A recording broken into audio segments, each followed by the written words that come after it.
आज की कहानी है एक ऐसी लड़की की जो पेशे से एक नॉवल राइटर होती है और नॉवल की कहानियां लिखने के लिए वो अक्सर नई नई जगहों को विजिट करने जाती है। लेकिन एक दिन जब वो एक सुनसान रास्ते से अकेले घर आ रही थी तो एक लड़का उसे अकेला पाकर अपनी प्यास बुझाने के लिए बार बार उसके साथ घिनौना काम करता है और फिर उसे मरने के लिए एक जगह छोड़कर चला जाता है। इसके बाद उस लड़की का क्या होता है देखेंगे हम आज की इस पूरी कहानी में। हेलो दोस्तों, मेरा नाम है इशिता और इस कहानी की शुरुआत में हम टेस नाम की एक औरत को देखते हैं जो अपनी एक फ्रेंड से बातें करते हुए लाइब्रेरी जाने के लिए तैयार हो रही होती है, क्योंकि टेस पेशे से एक राइटर है और उसने कई सारी थ्रिलर और मिस्ट्री रिलेटेड बुक्स लिखी है और आज उसे लाइब्रेरी में जाना है ताकि वो लाइब्रेरी में जाके अपने फैंस के साथ मिल सके। अब तैयार होने के बाद वो घर से निकल जाती है और अपनी कार लेकर लाइब्रेरी में पहुंच जाती है। लेकिन वहां पहुंचने के बाद कार के पास रमोना नाम की एक औरत आती है जो इसी लाइब्रेरी में काम करती है। रमोना टेस से मुस्कुराते हुए बातें करती है और उसकी नई बुक पब्लिक होने के लिए कंग्रेचुलेट करती है। अब दोनों की बातें खत्म हो जाने के बाद टेस लाइब्रेरी के अंदर जाती है और स्पीच देने लगती है जहां वो अपने फैंस के लिए कुछ इंटरेस्टिंग बातें करती है। अब ये सब काम खत्म होने के बाद टेस वापस घर आने वाली होती है। उससे पहले यहाँ वो रमोना के साथ बातें करने लगती है तो रमोना बताती है कि तुम तो अब घर जा रही हो तो उसके लिए मुझे एक शॉर्टकट रास्ता पता है, अगर तुम उस रास्ते से जाओगी तो घर जल्दी पहुंच जाओगी। और वो टेस को अच्छे से बताती है कि मैं जिस रास्ते से जाने के लिए कह रही हूँ तुम उसी रास्ते से ही जाना। तो टेस के जाते समय रमोना कार के GPS में लोकेशन सेट कर देती है, जिसके बाद टेस रमोना के बताए हुए शॉर्टकट रास्ते से ही घर की तरफ जाने लग जाती है, ये सोचकर कि इस रास्ते से वो घर जल्दी पहुंच जाएगी। लेकिन कुछ दूर आगे जाने के बाद रोड में पड़े कुछ लकड़ियों की ऊपर से अचानक कार गुजर जाती है जिससे एक लकड़ी टायर में फंस जाती है। तभी वो कार रोक देती है और उसे समझ नहीं आ रहा था कि क्या हो गया है। इसके बाद वो कार से उतरती है और देखती है कि टायर में एक लकड़ी फंस गई है जिसमें लगे कील की वजह से टायर पंचर हो गई है। अब इससे वो बिल्कुल समझ नहीं पा रही थी कि अब क्या करना है और ये जगह भी एकदम सुनसान है। वो चारों तरफ देख रही होती है लेकिन उसे कोई नहीं दिखाई देता। तभी वो एक बस को आता हुआ देखकर उसे रोकने की कोशिश करती है, लेकिन वो बस बिना रुके ही स्पीड से चली जाती है। लेकिन फिर थोड़ी देर के बाद और एक गाड़ी गुजर रही होती है तो टेस उस गाड़ी को रोकने की कोशिश करती है और वो गाड़ी रुक जाती है, जिसके बाद वो उस गाड़ी वाले के सामने जाकर उसको थैंक्स कहती है और उसे मदद करने के लिए बोलती है। तो ये आदमी उसकी मदद करने के लिए मान जाता है। इसके बाद वो आदमी अपनी गाड़ी साइड करके नीचे उतरता है और अपना नाम लेस्टर बताता है और यहाँ हम देख पाते हैं कि लेस्टर बहुत ही मोटा और बड़े टाइप का आदमी है। और फिर वो टेस की मदद करने के लिए उसकी कार से एक टायर निकालता है और पंचर हुआ टायर बदलने लगता है और इससे टेस काफी रिलीज फील करती है क्योंकि वो अब जल्दी घर जा सकती है। लेकिन तभी वो लेस्टर के गाड़ी में कील लगा हुआ एक लकड़ी का टुकड़ा देखती है जिससे वो समझने लगती है कि टायर पंचर करने का काम शायद इसी का है। तभी लेस्टर वहाँ से उठकर बिल्कुल टेस के पास आ जाता है और टेस की गला पकड़कर उसे एक पंच मारकर बेहोश कर देता है। फिर अगले सीन में हम देख पाते हैं कि जब टेस की होश आती है तो वो देखती है कि लेस्टर उसके साथ बुरा काम कर रहा है जिससे उसे बहुत दर्द हो रहा था। तो वो जोर जोर से चिल्लाने लगती है और लेस्टर को हटाने की बहुत कोशिश करती है, लेकिन वो टेस को बहुत बेरहमी से मारता है और अपना काम जारी रखता है। फिर आगे हम देखते हैं कि लेस्टर अपना काम पूरा करके टेस को अधमरा हालत में उठाकर जंगल के बीच एक जगह पानी में ले जाकर फेंक देता है और यहाँ वो टेस को चेक करता है और उसे लगता है कि वो मर गई है और फिर टेस की हाथ पकड़कर घसीटते हुए ले जाकर उसे एक बड़ी सी पाइप के अंदर छोड़कर वहाँ से भाग जाता है। लेकिन उसके जाते ही हम देख पाते हैं कि टेस अभी भी जिंदा है, पर उसे बहुत ही ज्यादा चोट आने की वजह से वो ठीक से खड़ी भी नहीं हो पा रही होती है। पर इसी हालत में वो खुद को संभलते हुए आगे बढ़ने लगती है। तभी वो देख पाती है कि पाइप के अंदर पहले से ही कई सारे लड़कियों की सड़ी हुई लाशें पड़ी हुई हैं, जिन्हें लेस्टर ने ही रेप करके मार के फेंक दिया है। लेकिन वो किसी तरह वहाँ से लड़खड़ाते हुए बाहर निकल आ जाती है और फिर किसी तरह हिम्मत करके लड़खड़ाकर चलते हुए अपनी घर की ओर जाने लग जाती है। अब रास्ते से जा रही थी तभी पीछे से एक गाड़ी आ रही होती है तो वो बुरी तरह से डर जाती है और डर के मारे साइड में एक जगह आकर छिप जाती है। फिर गाड़ी गुजर जाने के बाद थोड़ी दूर आगे जाने पर उसे एक शॉप दिखाई देता है तो वो उस शॉप के वॉशरूम में आकर खुद को थोड़ी बहुत साफ करने के बाद शॉप के फोन से अपने एक दोस्त को कॉल लगाती है। लेकिन उसकी दोस्त अवेलेबल नहीं था तो वो रिकॉर्डिंग मैसेज छोड़ती है और कहती है कि यहाँ उसके साथ क्या क्या हुआ और किस तरह एक आदमी ने उसके साथ जबरदस्ती किया। उसके बाद एक कैब बुक करके वहाँ से वो अपनी घर आ जाती है और घर आते ही वो अपना गन बाहर निकालकर उसके अंदर गोलियां डालने लग जाती है क्योंकि वो मरते मरते बची है, इसलिए वो सदमे में थी और उसे लग रहा था लेस्टर फिर से आ सकता है। इसके बाद वो नहाती है और हॉस्पिटल ना जाकर घर में ही अपनी जख्मों का इलाज करती है। और कुछ दिन घर के अंदर ही रहती है और फिर धीरे धीरे कुछ दिनों के अंदर उसके जख्म ठीक होने लग जाते हैं। इसके बाद वो डिसाइड करती है कि वो किसी को इस बारे में नहीं बताएगी और कुछ भी हो जाए कैसे भी करके वो अपना बदला खुद लेकर रहेगी। फिर अगले सीन में हम देखते हैं कि एक दिन सुबह उसकी एक पड़ोसी उसके घर में आती है और चोट के निशान देखकर पूछने लगती है कि क्या हुआ। तो वो उन सब के बारे में उसे कुछ न बताकर कहती है कि मुझे कुछ नहीं हुआ, बस छोटा सा एक्सीडेंट हो गया था। फिर कॉफी पीते हुए दोनों बातें करने लगते हैं। तभी टेस को एक कॉल आता है जिससे उसे पता चलता है कि उसकी कार किसी ने रिपेयर करने के लिए दिया है और साथ में उसकी बैग भी छोड़ कर गया है, तो उसे लेने जाना है। और इससे वो समझ जाती है कि लेस्टर ने ही ये होशियारी की है ताकि पुलिस को एक सुनसान जगह पर कार ना मिले और किसी पर शक भी ना हो। इसके बाद टेस अपनी कार लेने के लिए वहाँ पहुँच जाती है जहाँ पर उसे एक औरत मिलती है जो टेस को कार की चाबी और उसकी बैग देने लगती है। तभी वो औरत टेस को उसकी आईडी देखकर पहचान लेती है और कहती है कि आप तो वही हो ना जिनकी एक बुक हाल ही में बहुत फेमस हुई थी।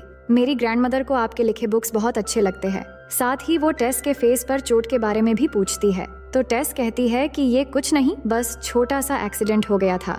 तो वो औरत कहती है कि इसीलिए शायद आपके बॉयफ्रेंड ने कार रिपेयर करने के लिए दिया था, क्योंकि आप शायद रेस्ट कर रही थी और मैंने उन्हें देखा, वो काफी गोलू मोलू टाइप के इंसान हैं। तो वो कहती है कि वो मेरा बॉयफ्रेंड नहीं है, शायद मेरे बॉयफ्रेंड ने किसी के हाथों भिजवाया था। मुझे नहीं पता वो कौन था, क्या तुमने उसका नाम पता कुछ लिखा था? तो वो कहती है कि नहीं, हम सिर्फ कार रिसीव करने वालों का नाम पता लिखते हैं और आपके बैग तो हमें उस लड़के ने दे दिया था, तो हमने आप ही को कॉल कर दिया था। अब बात करते हुए दोनों में काफी जान पहचान हो जाती है। तो वो औरत टेस को बाहर तक छोड़ने आ जाती है, जिसके बाद टेस जाने लगती है। तभी वो औरत टेस को रोकती है और उसे बुलाकर अपनी दुख उसे बताने लगती है। वो कहती है कि जब मैं 12 साल की थी तो मेरे स्टेप फादर ने मुझ पर बहुत जुल्म और बदसलूकी किया और मेरी एक आंख भी खराब कर दिया। फिर वो अपनी एक नकली आंख खोलकर टेस को दिखाती भी है। इसके बाद टेस उस औरत को हौसला देती है और फिर अपनी कार लेकर अपने घर चली आती है।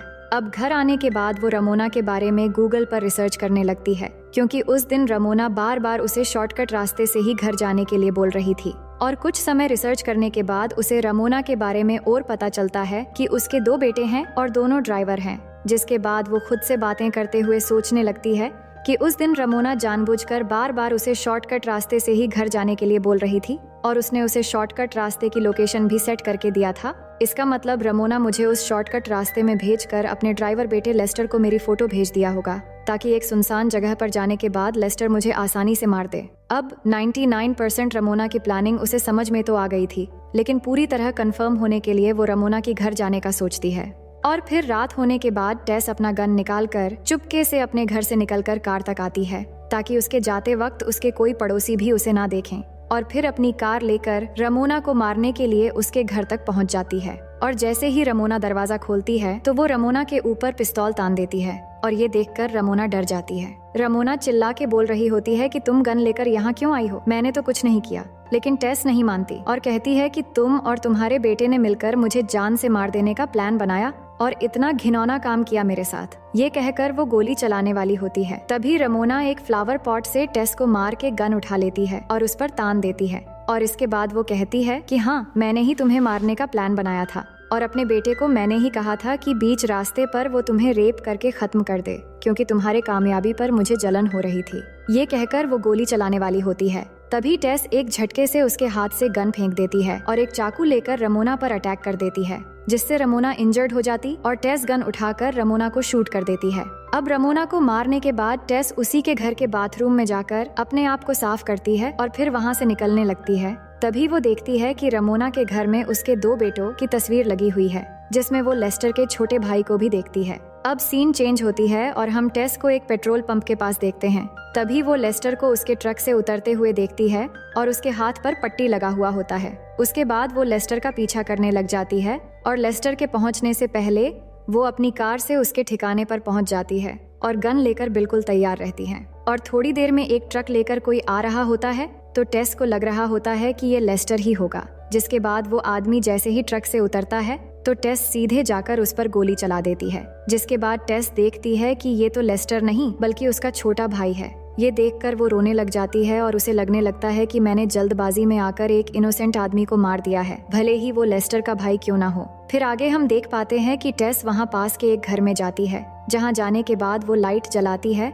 और आगे एक दूसरे रूम में जाकर देखती है कि यहाँ पर कई सारे फोटोज दीवार पर लगे हैं, जिनमें उन दोनों भाइयों ने मिलकर बहुत सारे लड़कियों के साथ जबरदस्ती करके उनको बहुत ही बेरहमी से मार डाला है और फिर उनके साथ फोटोशूट भी किया है। ये देखकर वो समझ जाती है कि ये दोनों भाई अपनी प्यास बुझाने के लिए लड़कियों को उठाकर उनके साथ बुरा काम करते हैं। लेकिन तभी वहाँ रखे प्रिंटर से टेस की भी एक फोटो निकल आती है, जिसे देखकर उसे थोड़ा थोड़ा याद आने लगता है कि जब लेस्टर उसके साथ बुरा काम कर रहा था तो पास से ही उसका छोटा भाई इन सब की तस्वीर ले रहा था और अब उसे लेस्टर के छोटे भाई को मारने का कोई भी अफसोस नहीं है, क्योंकि ये दोनों भाई ही इन सब में शामिल थे। इसके बाद वो अपनी तस्वीर वहाँ से लेकर बाहर निकल आ जाती है और बाहर आने के बाद उसे एक आवाज सुनाई देने लगती है, तो वो देखती है कि लेस्टर यहाँ आ गया है और कुछ काम में बिजी है। जिसके बाद टेस धीरे धीरे करके कदम बढ़ाते हुए लेस्टर के पास चली जाती है। तभी लेस्टर समझ जाता है कि उसके पीछे कोई है और वो घूम कर देखता है कि वहाँ तो टेस खड़ी हुई है, तो वो चौंक जाता है